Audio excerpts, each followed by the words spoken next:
DPRD Bandar Lampung adakan uji publik tentang rancangan peraturan daerah sarana jaringan utilitas terpadu atau SJUT dan penanggulangan bencana Kota Bandar Lampung pada 18 November 2022 bertempatan di Hotel Horizon Bandar Lampung. Acara ini dihadiri oleh anggota DPRD Bandar Lampung beserta para peserta yang berasal dari kalangan masyarakat umum yang berkaitan dengan tema acara. Masyarakat diajak merancang serta memberikan aspirasinya terhadap rancangan peraturan daerah yang disusun oleh DPRD Kota Bandar Lampung. Dalam pelaksanaannya, acara uji publik ini dibagi menjadi 2 sesi acara, yaitu pembahasan mengenai sarana jaringan utilitas terpadu Kota Bandar Lampung, kemudian dilanjutkan dengan pembahasan penanggulangan bencana Kota Bandar Lampung. Untuk mengawali acara pada pagi hari ini, marilah kita buka acara ini dengan bersama-sama melafazkan basmalah. Bismillahirrahmanirrahim.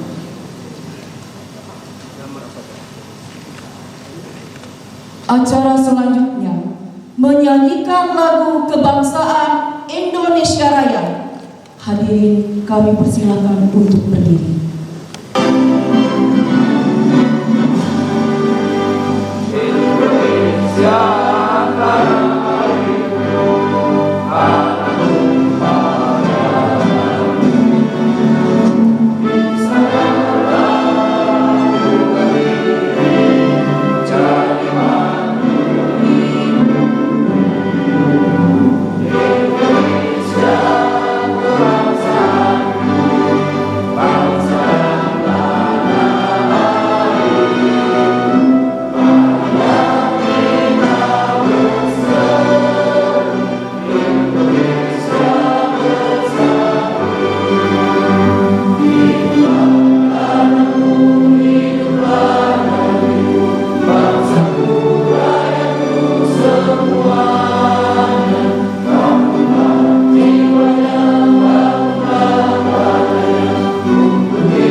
Allahumma ya Allah ya Tuhan kami, tiada kata dan rasa yang pantas kami haturkan kepadamu pada pagi hari ini selain syukur kami kepadamu atas segala nikmat dan hidayah yang sudah Engkau anugerahkan kepada kami, sehingga kita semua bisa hadir bersama untuk mengikuti kegiatan uji publik terhadap Raperda tentang sarana jaringan utilitas terpadu dan Raperda penanggulangan bencana. Untuk itu ya Allah, ya Rahman, ya Rahim, jadikanlah acara kami hari ini sebagai acara yang Engkau ridhoi, yang membawa barokah, rahmat, taufik dan hidayah-Mu untuk kami semua. Ya Allah, ya Tuhan kami, izinkanlah kami memohon kepadamu, jadikanlah kegiatan ini sebagai penyegar, pembangkit dan penggugah semangat kami dalam meningkatkan kualitas tugas kewajiban kami, sehingga kami bisa bekerja secara profesional, baik dan tekun, sebagai bukti syukur kami dan penghambaan kami kepadamu ya Allah, serta berikanlah kami kekuatan untuk mampu mengamalkan dan menyebar luaskan ilmu yang telah Engkau anugerahkan kepada kami. Ya Allah, ya Tuhan kami, berikanlah yang hadir pada acara hari ini kesehatan, kekuatan, kemudahan, keikhlasan serta kecerdasan dan kearifan dalam mengikuti uji publik Raperda tentang sarana jaringan utilitas terpadu dan Raperda penanggulangan bencana. Ya Allah yang Maha Pengasih lagi Maha Penyayang, satukanlah hati kami, padukanlah langkah kami, pengetahuan kami, dan segarkanlah pemahaman kami agar kami dapat memetik hikmah yang terkandung di dalamnya. Jadikanlah kegiatan ini sebagai amal ibadah dan dapat terlaksana dengan baik dan sukses. Ya Allah yang Maha Pengampun lagi Maha Penyayang, kami sadar ya Allah tak sedikit pun kami bebas dari kesalahan, baik itu disengaja ataupun tidak disengaja. Ya Allah, ya Tuhan kami, akhirnya kami hanya bisa berharap bahwa Engkaulah satu-satunya yang akan menyegarkan setiap doa-doa kami, dan hanya Engkaulah yang akan mengabulkan setiap permohonan kami. Rabbana zalamna anfusana wa illam taghfir lana wa tarhamna lanakunanna minal khasirin. Rabbana atina fid dunya hasanah wa fil akhirati hasanah wa qina azabannar. Wa sallallahu ta'ala sayyidina Muhammad wa ala alihi washabihi ajma'in. Walhamdulillahi rabbil alamin. Wassalamualaikum warahmatullahi wabarakatuh. Ferizal selaku Ketua Panitia Uji Publik Kota Bandar Lampung mengucapkan terima kasih kepada seluruh pihak yang menyukseskan acara uji publik DPRD Kota Bandar Lampung. Selain itu, ia juga menyampaikan mengenai hak masyarakat untuk ikut andil dalam perancangan peraturan daerah dan bahwa setiap masyarakat memiliki hak untuk didengar di setiap aspirasinya. Yang saya hormati peserta uji publik yang berbahagia.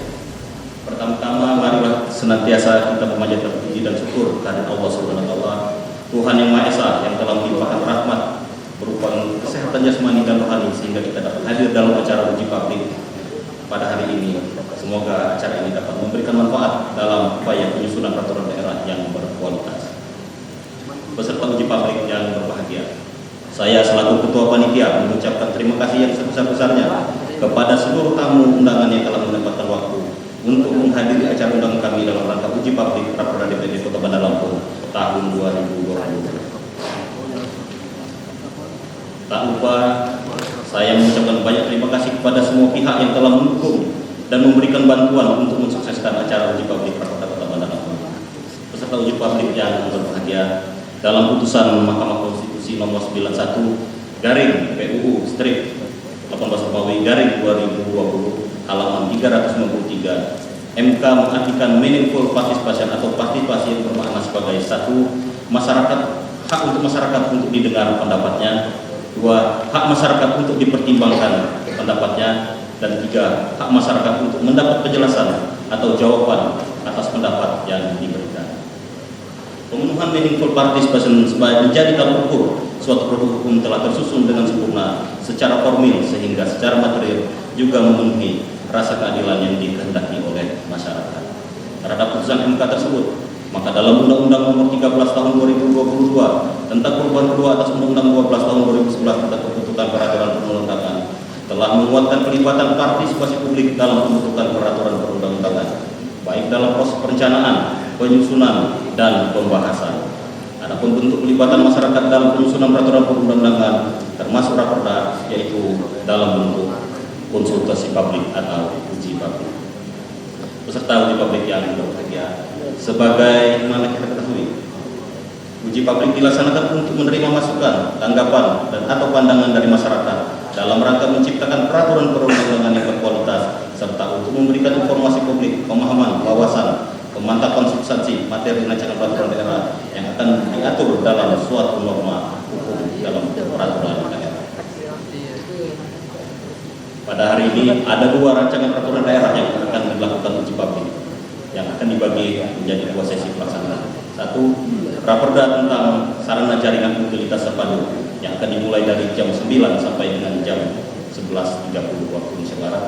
Dua, raperda tentang penanggulangan bencana yang akan dimulai dari jam 13.00 sampai dengan jam 16.00 waktu Indonesia Barat. Adapun narasumber pada kegiatan uji publik ini adalah sebagai berikut. Satu, sebagai narasumber pemateri, yaitu dari tim penyusun naskah akademik dan draft raperda dari PSKP UPR.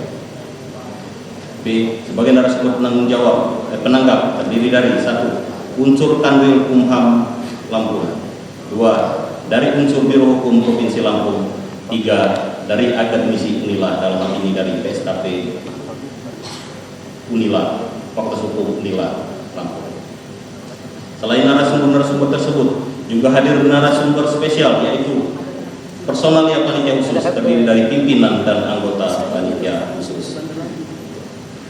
Sehingga diharapkan masukan, saran, tanggapan, kritik yang disampaikan dalam uji publik ini dapat didengar langsung dan menjadi catatan pansus dalam proses pembahasan raperda selanjutnya. peserta uji publik berasal dari akademisi, ahli, OPD terkait, perwakilan masyarakat, serta stakeholder terkait lainnya. Peserta uji publik yang berbahagia, mungkin itu saja yang dapat saya sampaikan pada hari ini. Mohon maaf bila dalam penyelenggaraan acara ini terdapat banyak kekurangan. Semoga uji publik Raperda DPRD Kota Bandar Lampung tahun 2022 dapat mendatangkan banyak manfaat bagi kita semua dan masyarakat Kota Bandar Lampung. Sekali lagi kami ucapkan terima kasih. Wassalamualaikum warahmatullahi wabarakatuh. Dalam sambutannya, Edison Hajar selaku Wakil Ketua 3 DPRD Kota Bandar Lampung menyatakan diadakannya uji publik bertujuan agar masyarakat dapat mengetahui, berwawasan, serta memahami draft rancangan peraturan daerah Kota Bandar Lampung. Konsultasi publik ini dapat diartikan sebagai penguji oleh stakeholder, pemangku kepentingan atas draft Raperda sebelum dan sesudah ditetapkan sebagai peraturan daerah. Tujuannya adalah melakukan penyempurnaan gagasan yang telah terhimpun dengan dilaksanakan konsultasi publik. Masyarakat dapat mengetahui struktur draft dari peraturan yang akan diterapkan. Di samping itu, konsultasi publik dilaksanakan untuk memberikan informasi publik, pemahaman, wawasan dan pemantapan substansi materi rancangan peraturan daerah yang akan diatur dalam sebuah produk hukum daerah yang berbentuk peraturan daerah. Konsultasi publik juga dilaksanakan untuk pemantapan konsepsi agar tidak bertentangan dengan peraturan perundang-undangan yang lebih tinggi serta mengakomodir kearifan lokal demi kesejahteraan masyarakat. Bahwa partisipasi masyarakat merupakan hak masyarakat sebagaimana diatur dalam ketentuan pasal 166 Peraturan Menteri Dalam Negeri Nomor 80 Tahun 2015 tentang pembentukan produk hukum daerah sebagaimana telah diubah dengan Peraturan Menteri Dalam Negeri Nomor 120 Tahun 2018 tentang perubahan atas Peraturan Menteri Dalam Negeri Nomor 80 Tahun 2015 tentang pembentukan hukum daerah, di mana dalam ketentuan tersebut ditegaskan bahwa masyarakat berhak memberikan masukan secara lisan atau tertulis dalam pembentukan peraturan daerah.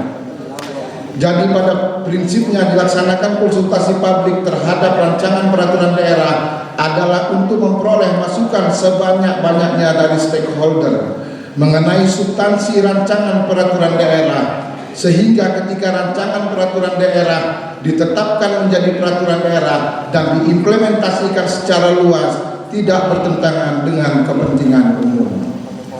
Untuk itu, saya menyambut baik dilaksanakan konsultasi publik terhadap rancangan peraturan daerah. Pada kesempatan hari ini ada 2 raperda yang diujikan, yaitu 1. Jaringan utilitas terpadu, 2. Penanggulangan bencana. Peserta konsultasi publik yang saya hormati, dengan mengucap Bismillahirrahmanirrahim, acara konsultasi publik jaringan utilitas dan raperda penanggulangan bencana resmi saya buka. Semoga acara ini dapat berjalan lancar tanpa hambatan dan dapat bermanfaat bagi kita semua. Melihat peranan konsultasi publik yang cukup penting, maka saya menghimbau kepada peserta konsultasi publik untuk mencermati dengan seksama substansi rancangan peraturan daerah yang akan diuji agar dapat diakomodir dalam sebuah rencana peraturan daerah. Peserta konsultasi publik yang saya hormati, demikian beberapa dapat yang saya sampaikan dalam kesempatan kali ini. Terima kasih atas perhatiannya. Fastabiqul khairat. Wabillahi taufiq wal hidayah. Wassalamualaikum warahmatullahi wabarakatuh.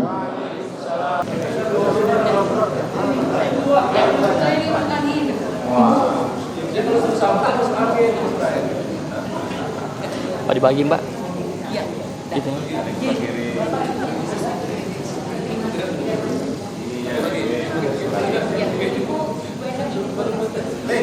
Apa yang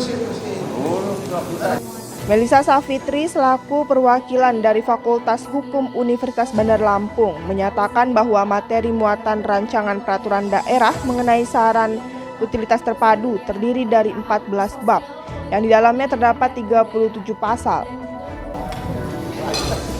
Landasan filosofis, jadi sebagaimana kita tahu dari sisi landasan filosofis disebutkan bahwa kita berdasarkan dari nilai-nilai Pancasila yang mana memang semua yang kita lakukan itu tujuannya untuk kebahagiaan rakyat. Sesuai yang mana UUD 45 juga pemberian otonomi luas kepada daerah untuk mempercepat terwujudnya kesejahteraan masyarakatnya di daerah. Dan kemudian rancangan peraturan daerah tentang sistem jaringan utilitas terpadu ini diharapkan mampu meningkatkan daya saing Kota Bandar Lampung sendiri. Ini adalah landasan filosofis. Yang kedua adalah landasan sosiologis. Disebutkan bahwa di sini landasan sosiologisnya adalah adanya kebutuhan perencanaan, pelaksanaan, penempatan jaringan utilitas secara komprehensif serta terkoordinasi karena Kota Bandar Lampung merupakan ibu kota dari Provinsi Lampung, daerah transit juga. Jadi di situ memang kita sebagai pusat perdagangan, industri dan pariwisata. Dan juga penempatan jaringan utilitas Kota Bandar Lampung yang memang ada saat ini menunjukkan pemasangan yang tidak terkoordinasi antara unit kerja, sehingga tadi seperti yang saya sebutkan tumpang tindih, bongkar pasang, dan tidak estetik serta mengganggu ketertiban masyarakat sendiri, kenyamanan masyarakat. Kalau dari landasan yuridis, di sini ada berdasarkan pasal 18 Undang-Undang 1945. Jadi disebutkan bahwa legitimasi eksistensi pemerintahan daerah Kota Bandar Lampung juga sebagai justifikasi bagi kepala daerah dan DPRD untuk membantu rancangan peraturan daerah. Terus kemudian di sini ada tentu saja Undang-Undang Nomor 23 Tahun 2014 tentang pemerintahan daerah.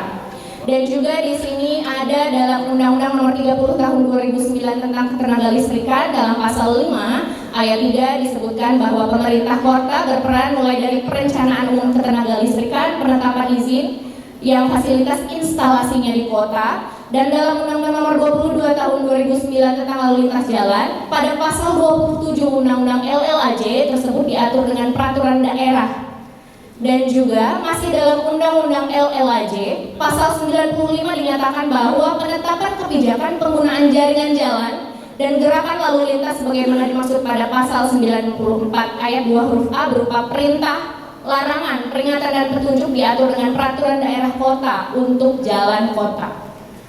Secara yuridis material, substansi peraturan daerah yang mengatur tentang penempatan jaringan utilitas di Kota Bandar Lampung selama ini belum ada, sehingga memang tujuannya adalah memberikan kepastian hukum. Dasar hukum di sini keseluruhan terdapat 29 dasar hukum, dimulai dari Undang-Undang 1945, ada juga Undang-Undang Telekomunikasi, Undang-Undang tentang jalan, penataan ruang, lalu lintas dan angkutan jalan, ketenaga listrikan, perlindungan dan pengelolaan lingkungan hidup beserta peraturan pemerintahnya. Dan kemudian di situ ada juga peraturan Menteri PU, peraturan Menteri Dalam Negeri, serta juga di sini disebutkan ada peraturan daerah Kota Bandar Lampung nomor 1 tahun 2021 tentang rencana pembangunan jangka menengah daerah tahun 2021 sampai 2026, dan peraturan daerah Kota Bandar Lampung nomor 4 tahun 2021 tentang rencana tata ruang wilayah tahun 2021 sampai 2041. Jadi total ada 29 dasar hukum. Ruang lingkup dari peraturan daerah, rancangan peraturan daerahnya sendiri, yang pertama ada terkait keterpaduan penempatan jaringan utilitas, perencanaan penempatan jaringan utilitas, penyelenggaraan sarana jaringan utilitas, penempatan jaringan utilitas, perizinan, jaminan pelaksanaan dan jaminan pemeliharaan, pemanfaatan sarana jaringan utilitas terpadu, pembinaan, pengawasan dan pengendalian, pengaduan masyarakat, dan sanksi administratif. Dari ruang lingkup tersebut total materi muatan berarti terdapat 14 bab 37 pasal. Baik, saya rasa cukup. Sekian, terima kasih. Saya kembalikan kepada moderator. Sri Endang Purnama Hasan selaku perwakilan dari Biro Hukum Provinsi Lampung menyatakan bahwa setiap aturan tertulis haruslah diperhatikan kembali setiap pasalnya. Retribusi itu punya perda sendiri dan retribusi sepertinya tidak pas untuk dituangkan, dinormakan dalam peraturan daerah ini. Kalaupun memang misalnya mau dimasukkan, dia cukup hanya dapat menarik retribusi sesuai dengan ketentuan peraturan perundang-undangan. Jadi tidak perlu secara detail menetapkan retribusi penggunaan dosa, karena retribusi tidak perlu ada perdanya sendiri dan tidak semua bisa kita tuangkan dalam perda, karena dalam perda retribusi itu sendiri kalau objeknya tidak jelas maka tidak bisa kita tarik. Terus ada beberapa lagi. Ini terkait dengan pasal 15, ketentuan lebih lanjut mengenai tarif retribusi dan pengelolaan jaringan utilitas diatur dengan peraturan wali kota. Sedangkan kita tahu retribusi tidak bisa diatur dengan peraturan wali kota kecuali perubahan naik turun harga naik turun dari angka retribusi yang kita minta. Semua retribusi harus tertuang dalam perda. Apalagi sekarang kita lagi menyusun perda terkait dengan pajak dan retribusi sesuai dengan Undang-Undang 1/2022 tentang hubungan keuangan pemerintah pusat dan daerah.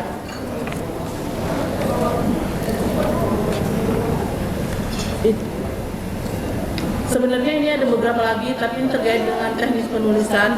Teknis penulisan untuk dapat dikembalikan, untuk dapat dicermati lagi Undang-Undang 12 tahun 2011, karena ada beberapa yang mesti diperhatikan lagi. Kalau teknik penulisan kita kembalikan lagi ke teman-teman TA. Terus yang terakhir mungkin ada sedikit pertanyaan. Tadi saya sempat ngobrol dengan Mas Soro terkait dengan ketentuan penutup pada pasal 37. Di sini pasal 37 peraturan daerah ini mulai berlaku 12 bulan sejak diundangkan. Mohon izin, saya sebenarnya jujur, mungkin ada, tapi saya sendiri belum pernah ketemu. Karena semua peraturan daerah itu mulai berlaku pada saat diundangkan. Kalaupun misalnya pada saat peraturan daerah ini berlaku, kita mesti harus punya spare waktu untuk memperbaiki atau untuk menyusun regulasi yang lain atau untuk menyusun ketentuan yang lain, itu mohon dituangkan dalam pasal saja. Jadi tidak mengganggu ketentuan peraturan daerah ini mulai berlaku pada tanggal diundangkan. Karena ada ketentuan-ketentuan juga yang di undang-undang yang lebih tinggi, di peraturan daerah yang lain, memang memerlukan jangka waktu untuk pelaksanaannya sendiri, untuk perencanaannya sendiri. Tapi tidak menutup kemungkinan memang peraturan daerah ini berlaku pada saat diundangkan untuk berlaku secara misalnya terkait dengan persiapan regulasi perencanaan segala itu mulai dari pada saat peraturan daerah diundangkan, tapi pelaksanaan misalnya membuat sarana atau tempat jaringan itu sendiri bisa 2 tahun atau 1 tahun. Jadi dituangkan dalam pasal tersendiri, tidak dituangkan dalam ketentuan penutup. Dan yang satu lagi, mohon izin Mbak Risa, ini terkait dengan setiap raperda itu ada nomor register, mohon untuk ditambahkan karena itu nomor register ketentuan Permendagri, jadi mohon untuk ditambahkan, dituangkan dalam tertulis dalam perda. Mungkin itu saja, yang lain kita bisa diskusikan nanti. Saya akhiri, wassalamualaikum warahmatullahi wabarakatuh. Hapsori Adi Nugroho selaku Kanwil Kemenkumham menyatakan bahwa setiap perancangan peraturan daerah haruslah sesuai dengan aturan yang berlaku untuk menghindari kesalahpahaman di tengah masyarakat. Pertamanya untuk perintahnya. Kemungkinannya berarti kemungkinan yang kedua berdasarkan kewenangannya. Di 23/2014 di lampirannya itu yang jelas menjadi kewenangan adalah penyelenggaraan prasarana sarana utilitas umum di perumahan pemukiman. Itu kalau kita lihat dari 23/2014 kewenangannya di situ. Begitu kita dalam undang-undang sektoralnya, kita mulai Undang-Undang Nomor 38 Tahun 2004 ada mengenai kewenangan pemerintah daerah berkaitan dengan jalan. Jalannya adalah penyelenggaraan jalan kota. bisa berkaitan dengan itu. Nah, hanya saja yang dikutip tadi masih pakai permen PU, masih menggunakan jaringan utilitas. Memang benar itu adalah turunan daripada Undang-Undang Nomor 38 Tahun 2004. Hanya saja mungkin saya belum tahu ya, apa sudah lihat Undang-Undang 2022-nya belum? Iya. Jadi dalam Undang-Undang Nomor 2 2022 ada perbedaan. Di dalam peraturan menterinya dia hanya jaringan utilitas. Bahkan di dalam peraturan perundang-undangan dia menyebutkan bangunan dan jaringan bangunan dan utilitas umum bunyinya. Muncul terpadu di Undang-Undang Nomor 2 Tahun 2022 itu di dalam pasal 11-nya di perubahan bahwa jaringan utilitas terpadu ini merupakan bagian dari pemanfaatan ruang jalan, di mana di situ disebutkan di dalam pasal 11-nya yang dimaksud dengan penyelenggaraan yang dimaksud dengan jaringan utilitas terpadu adalah jaringan instalasi dalam bentuk kabel atau pipa yang menyangkut kepentingan umum. Jadi dia ada kategorinya kabel atau pipa untuk kepentingan umum, meliputi listrik, telekomunikasi, informasi, air, minyak, gas, dan bahan bakar lainnya serta sanitasi dan sejenisnya yang dilaksanakan, ditempatkan di bawah. Adit Yogi selaku perwakilan Fakultas Hukum Universitas Lampung mengungkapkan bahwa diadakannya uji publik merupakan salah satu cara untuk mendukung peran serta masyarakat dalam penataan perancangan peraturan daerah khususnya Kota Bandar Lampung. Di sini sebenarnya kalau secara teknis tadi sudah disampaikan oleh beberapa narasumber, maka saya mencoba untuk yang umum yang terkait di dalam materi, kemudian juga bagaimana kewenangan. Mohon izin nih Mbak Melisa ya, Pak Dir PSKP. Oke. Di sini saya coba untuk menyoroti kewenangan daerah dalam membentuk peraturan daerah. Tadi sudah disampaikan oleh Pak Harsono tentang kewenangannya. Tapi di sini saya hanya ingin memberi saran kepada tim ahli untuk menambahkan kata penyelenggaraan. Nah, tapi sebelumnya saya mau di sini saya mendapatkan ada kata sistem ya.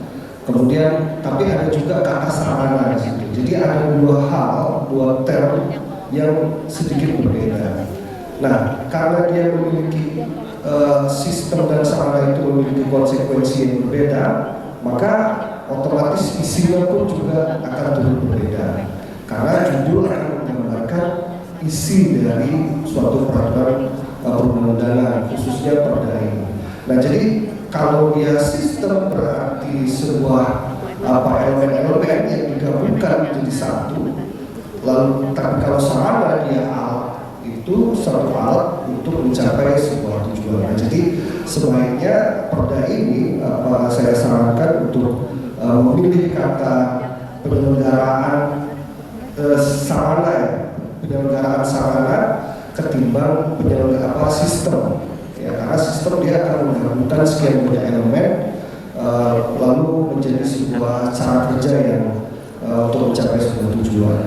Nah, jadi secara umum kewenangan daerah dalam bentuk peraturan daerah itu lebih ke arah penyelenggaraan, meskipun dalam matriks Undang-Undang 23 tahun 2014 itu mengatakan bahwa semua baik dari segi provinsi, pusat, dan itu semua adalah penyelenggaraan. Nah, tetapi ada di dalam penyelenggaraan itu sepertinya ada antara pusat, provinsi, dan juga kota, kabupaten atau kota, dia memiliki wilayah spesifik tersendiri.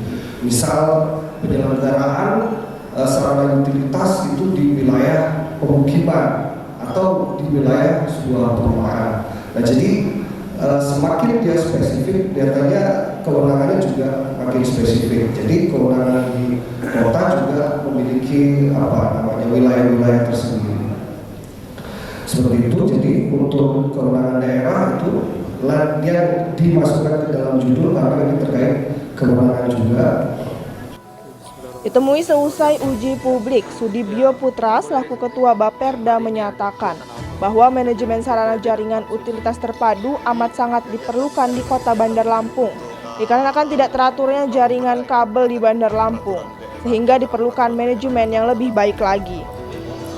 Bismillahirrahmanirrahim. Selamat siang Pak. Ya Pak, boleh deskripsikan hari ini ada kegiatan apa Pak dari DPRD dan Pansus? Jadi kegiatan ini adalah kegiatan untuk Bapemperda ya, Badan Peraturan Daerah, Perencanaan Peraturan Daerah Kota Bandar Lampung, DPR Kota Bandar Lampung, bahwa di tahun ini kita punya ada 6 perda, gitu kan, menghasilkan 6 perda yang sedang kita lagi bahas, 2 perda Bapemperda, yaitu utilitas terpadu dan CSR yang akan dilakukan besok, gitu kan. Kemudian per komisi, masing-masing komisi 1, 2, 3, 4, itu mereka memiliki 4 perda, gitu, sesuai dengan komisi masing-masing. Nah, di untuk hari ini adalah tentang perda Bapemperda, yaitu utilitas terpadu. Kenapa? Kita menginginkan bahwa Kota Bandar Lampung ini tidak teracak-acak lagi tentang masalah kabel, gitu loh kan. Nah, kita lihat bahwa di hampir setiap kelurahan maupun di setiap kecamatan di Kota Bandar Lampung ini semperawutan sangat tidak teratur tentang perkabelan, baik itu Telkom gitu loh kan, kemudian gas gitu kan, kemudian apalagi namanya bisnet gitu loh. Nah, ini yang mau kita atur bahwa ke depannya Kota Bandar Lampung ini sudah tidak ada lagi kabel-kabel di layang gitu loh, di atas itu kan. Bagaimana kabel-kabel itu tertata rapi di bawah tanah gitu. Baik, untuk peserta hari ini siapa aja Pak? Boleh. Nah, peserta di sini ya anggota Bapemperda khususnya gitu sebagai pemateri penanggap. Kemudian 50 anggota DPR Kota Bandar Lampung, kemudian dari instansi universitas negeri maupun swasta yang ada di Kota Bandar Lampung, dan para pemerintah Kota Bandar Lampung khususnya Perkim, perizinan dan PU, dan stakeholder lah ya, pihak perusahaan ketiga gitu loh kan. Dalam konteks ini ada Telkom, PLN gitu loh, bisnet gitu, yang memakai gas gitu. Itu yang